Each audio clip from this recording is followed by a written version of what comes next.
I got one person watching already. Hanap na kayo ng tricycle sa labas. Options. Para kay mama. Share. Okay, bye. So copy this link, and then I can share it with who I want. No. Oh. I don't want to just do one. See, I want to share it more than one of these. So if I copy the link, and then I can paste the link in the places I want it to go. You can already send. I know, but if I pick one program, that's just going to be the only program I can use for this live event. But if I copy the link and then post it in the different programs that I've got in my phone, then they can all link in. You see what I'm saying? Copy link. Copied. All right. Now what I'm going to do is... Reconnecting. Hello.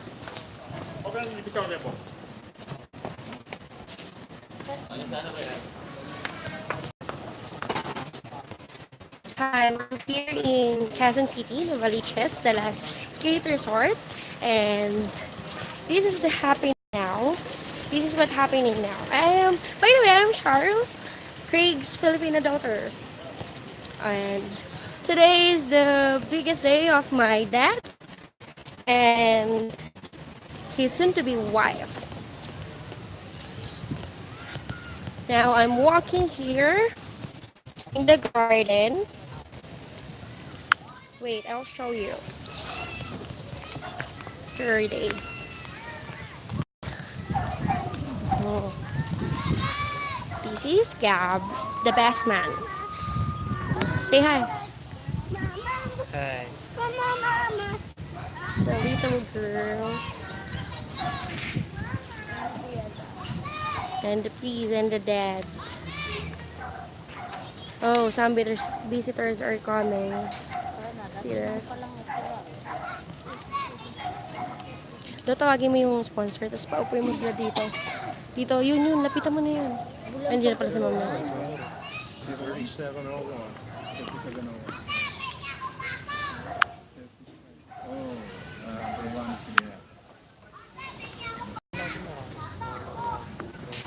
No, ano nga mo to? Mamaya na natin. Pati nga to. Ito to. Na alibad ba naman? Kung saan pa namamatay ito? Okay, are there any other? Ha? I don't think so. I think Patayin mo muna. Diyan ka na lang.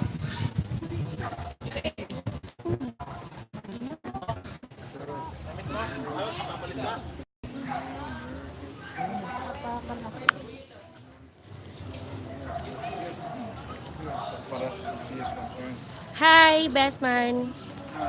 Can you say something? Something. Joke lang. Baka ka, alam mo ba nakalagay sa akin? Malalab ba yan? Malay ko ba? Sumaya na. Marami pa dadalhin doon?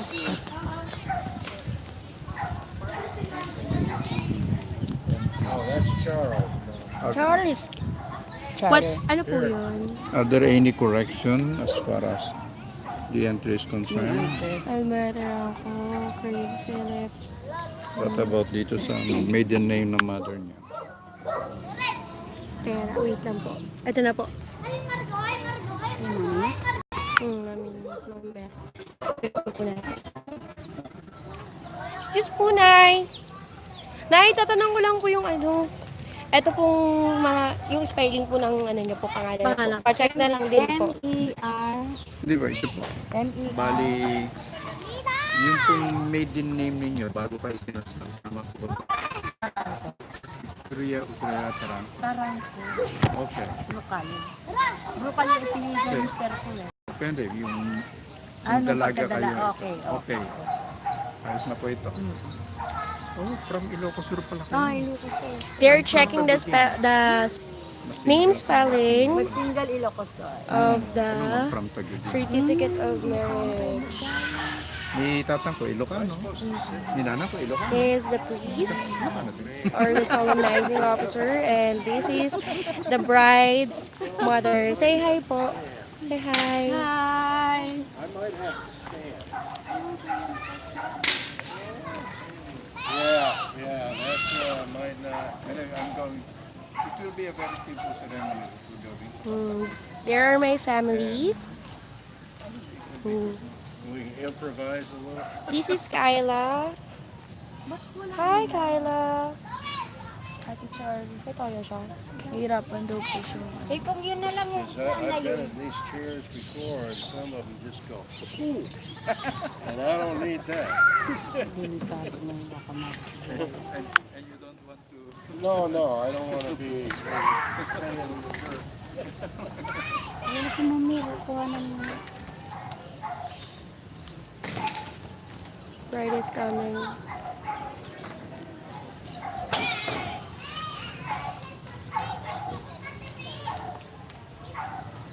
kamag-anak mo. Ulo kayo, ma. Okay. Kanina yan? Saan yung gamit yan, Irish?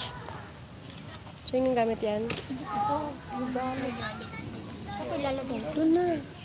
Ay, di, hawakan mo na lang, ma. Umupo ka na. Dito kayo. Umuha ka din. Saan ba ang daddy? Dito o doon? Sa kabila? O doon kayo sa kabila? Ha? Doon kayo sa kabila. Doon tayo sa dad. Para dito tayo. Sino daw mag-aawak ng ring? Tinanong na? Tinanong na? Hindi pa.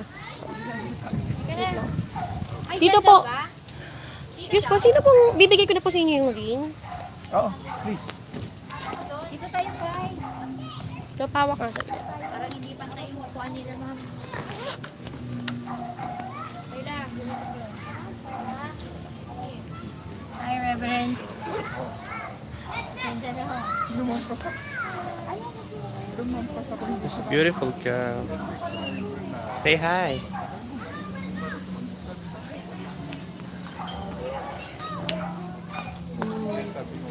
Hi.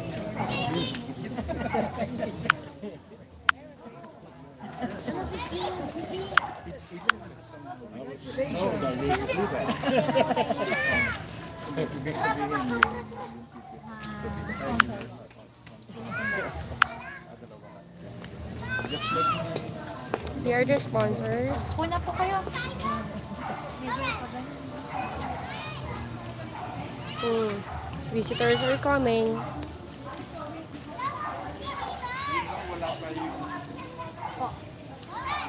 Oh, table. Nakita mo. Gab, yung table nasa ano? Yung kaya wala na sa party. Lagyan na lang siguro ng cloth. Wala ng cloth. We'll be asking you to sign the papers there. Okay. Will that be okay? Yes. No, it's fine. That's not a trouble as far as. Okay. Ilipat kaya. we have one Dito kayo. Sige na wala. person who is watching right now. Hello. Hi.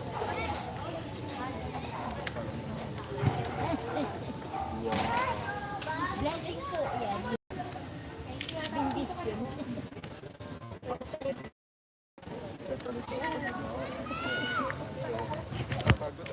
Yeah, the wedding is about to start. Hello there. And so we'll be asking to going to The solemnizing officer. stand.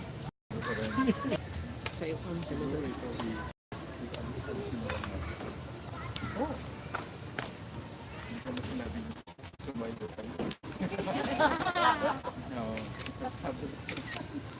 Okay. Uupo na lang daw kayo. Sige, kami kayo sa'yo. Alisin na lang daw, Charm. Nakatanggalin ko.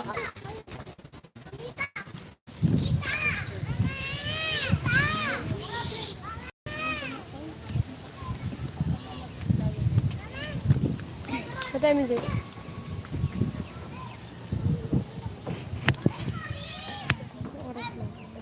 pala. Di pa online gabi kasi doon. Okay? Yung ginawa. Okay. Okay. Okay. Okay, ladies and gentlemen, we are gathered together here this afternoon to witness the marriage of Craig and Almera. This is a very exciting and unlike what I had done, I have performed 3 wedding ceremonies today, and this will be the last one. And it's always a pleasure whenever I officiate the weddings of people. And it simply reminds me, as far as the scripture is concerned or the Bible is concerned, marriage is an institution that God Himself has created. That's why, if you're very familiar with the scriptures, in the book of Genesis, God have laid down what marriage should be and what marriage should look like. I would like to refresh before you what the Bible says, or what the Word of God says. In verse 24 and 25 of the book of Genesis, it says, "Therefore, a man shall leave his father and his mother, and shall cleave to his wife, and the two shall become one flesh." I believe as far as the two of you is concerned, the second aspect of those verses are the verses that the features that I would like to discuss with you. Number one, when the Bible tells us, man shall leave his father and his mother and shall cleave to his wife. The word cleave, Almera, is the basic idea of being glued together. What do we mean by that? God is telling us, and God is saying to all of us that marriage is permanent. That's why till death do us part. The last part of that verse says, "And the two shall become one." I don't know how you look at it, but we can appreciate that portion of that verse, because basically we have to look at marriage not only in the context of something that we celebrate, a date to remember.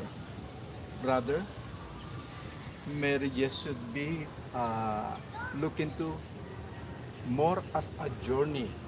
You're starting a journey today. Finally, you are making a commitment in the presence of your friends, your loved ones, and getting married is not an easy thing. Probably we can ask Craig. I don't know your story. However, when we look at marriage at it per se, we could see that God has a plan as far as allowing two persons committing themselves in a lifelong relationship. And that lifelong relationship, I believe, is not a very easy one. Craig, can you please give me a definition of what love is, as far as you are concerned? Love is unconditional. It's for eternity, and it's caring and loving unconditionally through the good, the bad, and the indifferent. Okay. Almira, how would you define love? Well, love is eternity. And love is a two-way. Mm-hmm. And God should be the center of our love with each other. Well, that's good. Craig has given the first portion of what I'm about to share with you. And the last part, you have shared it. Allow me to complete the definition of love that I would like to share with you. Is that okay? Okay. I would define love this way. Love is an unconditional commitment to an imperfect individual where you desire his or her highest good, and it will entail sacrifice on your part. Let me repeat that. Love is an unconditional commitment to an imperfect individual where you desire his or her highest good, and it will entail sacrifice on your part. That's why when when two persons commit themselves to a lifelong relationship,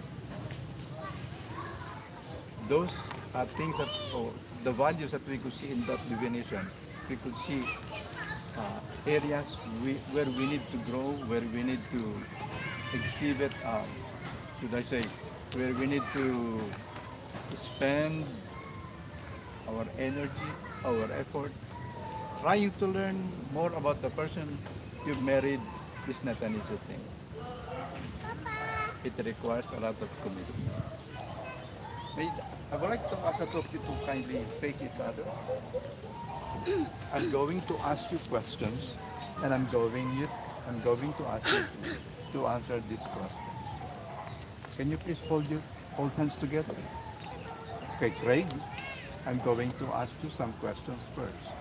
Craig. Normally, when I conduct weddings, previously I started conducting marriages in 1991. Senior na po ako. And normally I ask the couple, do you take, or do you? I always begin with do you. But somehow through the years I have changed it from do you to will you. Do you basically is a statement of fact.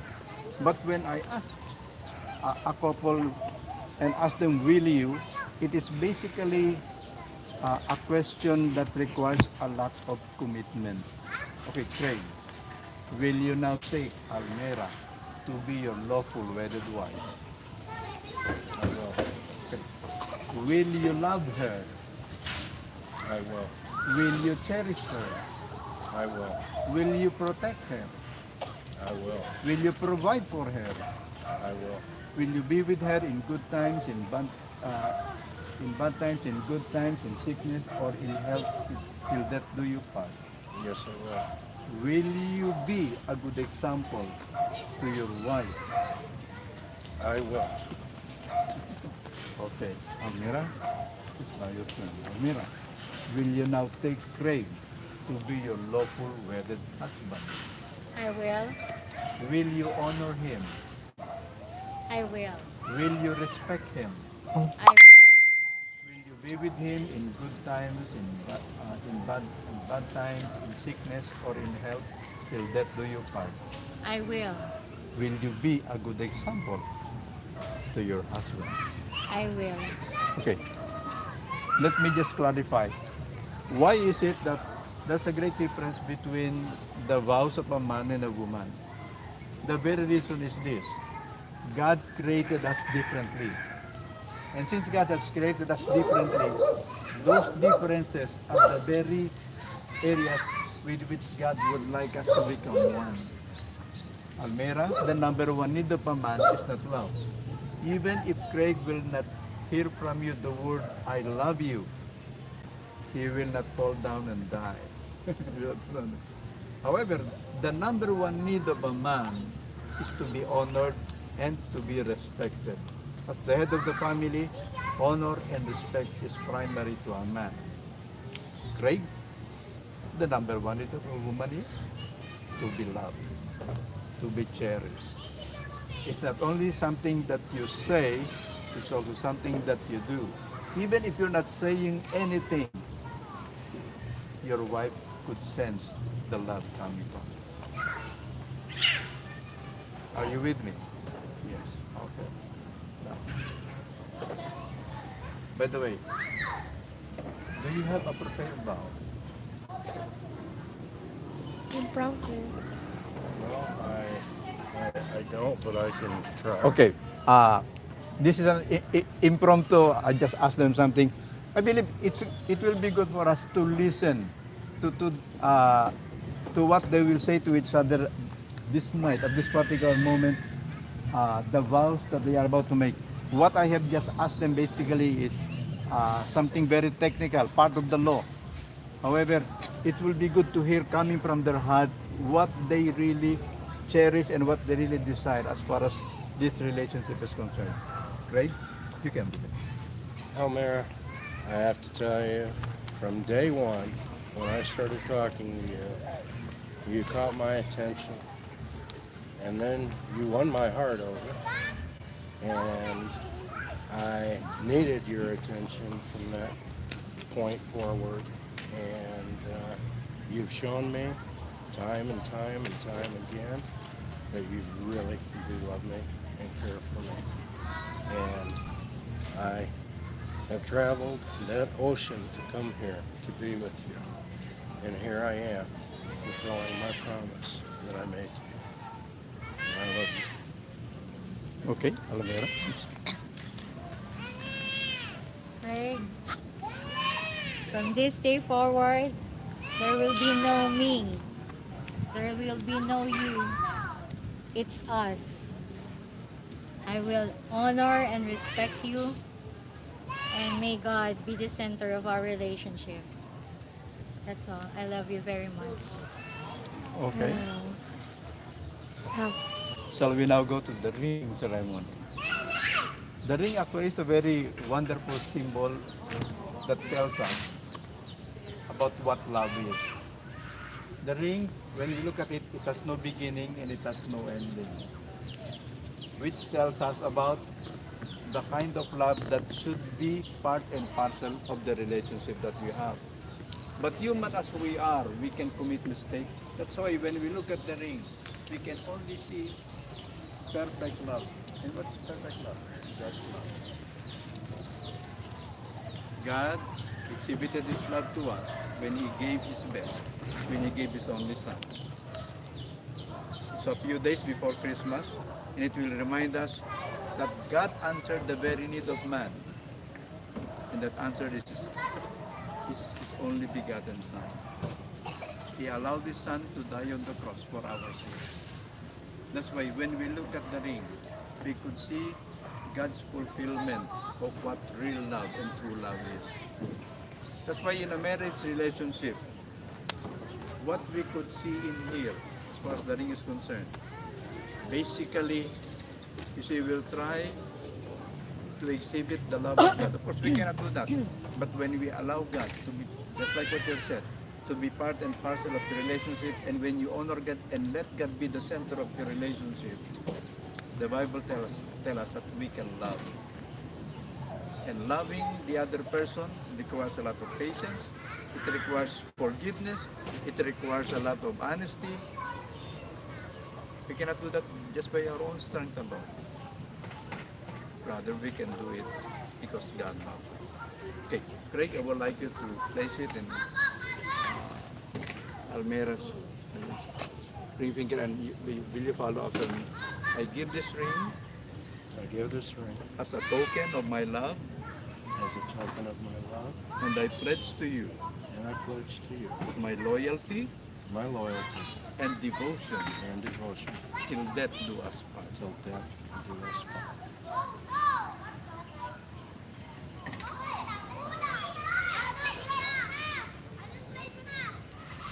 Okay, Almera, you place it in this ring finger, and you follow after me. I give this ring I give this ring as a token of my love, as a token of my love, and I pledge to you and I pledge to you my loyalty my loyalty and devotion and devotion till death do us part. till death do us part. Okay. To confirm what you have said and what we have heard this evening, we are now going to ask you to sign the certificate of marriage. Can we go? Yes. Can you follow me here? Siguro yung kuha ng pati po yung mga sponsors dito. Okay, Craig, I would like you to sign here. Or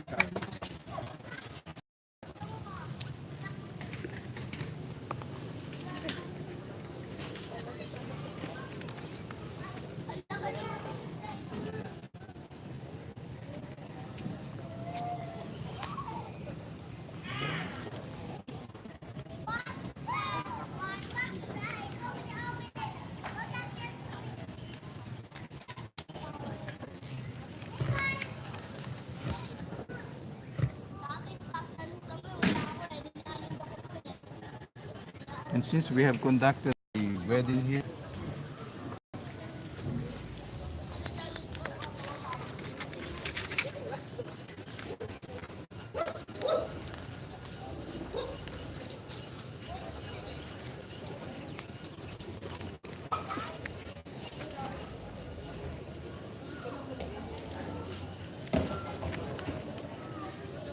May we now ask yung mga sponsors, please come.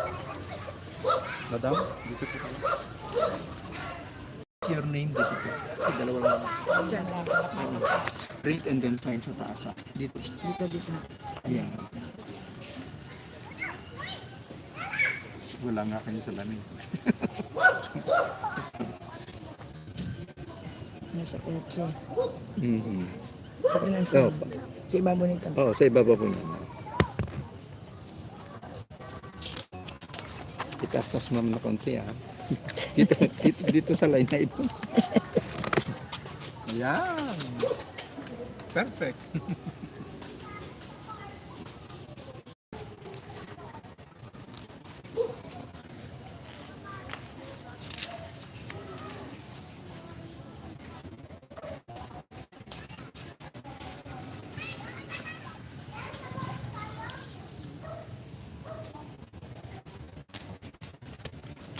The last one.